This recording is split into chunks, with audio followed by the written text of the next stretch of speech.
Well, guess what, guys? GW is cracking down on its current competitors. And they also released an article saying they're getting rid of the magic phase? Ah!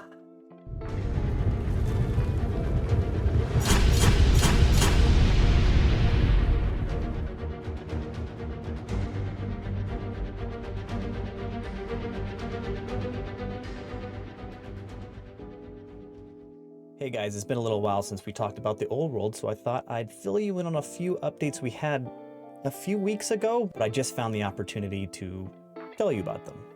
First off, the Warhammer Armies project, or WAP, is a community-built system based upon the rule set of Warhammer Fantasy Battles 8th edition. And recently, Games Workshop decided to send them a cease and desist letter. This letter asked them to remove any of their intellectual property from their documents. This includes original wording, names of characters, and GW-produced artwork. This does not technically include the rules, which is interesting. Because of that, I don't think the Warhammer Armies project is dead. It just needs to take all the GW intellectual property out of their PDFs. Now, comparing the Warhammer Armies project with the 9th Age, these are the two basic community-built rule systems that were built after the demise of Warhammer 8th edition. While Warhammer Army projects kind of took a lighter touch and just merely tinkered with the rules and did some changes to fix balancing in those issues. The 9th Age made changes with a much broader stroke and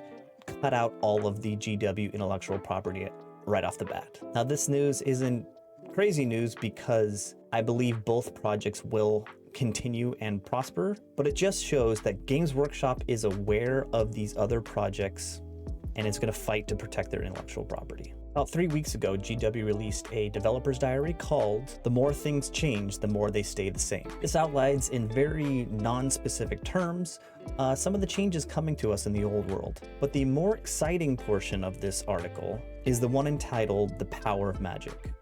In here, they, again, very non-specifically describe how the magic phase is now going to be spread out through the rest of the turn.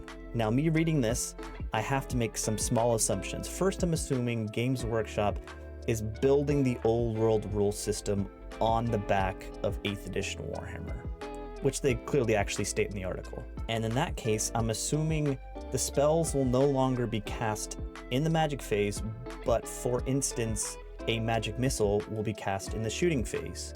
A close combat buff will be cast in the close combat phase, or a magical move spell will be cast in the movement phase. Now, I've been reading a lot online that this is a great thing, or people that are excited that this is going to happen to the rule system, and I'm actually not that excited about it. Warhammer Fantasy Battles suffer from sometimes being a one-sided game during each turn, meaning during your opponent's turn, you're sitting there just twiddling your thumbs while you watch them roll dice, which I think contributes to a not that fun games experience. In fact, in Warhammer 8th edition, the most interactive part for the non-active player was the magic phase. That I think getting rid of this and spreading it out through the rest of the player phase will make the non-active player's turn much more boring. Again, this is very non-specific information, so this is what I'm predicting.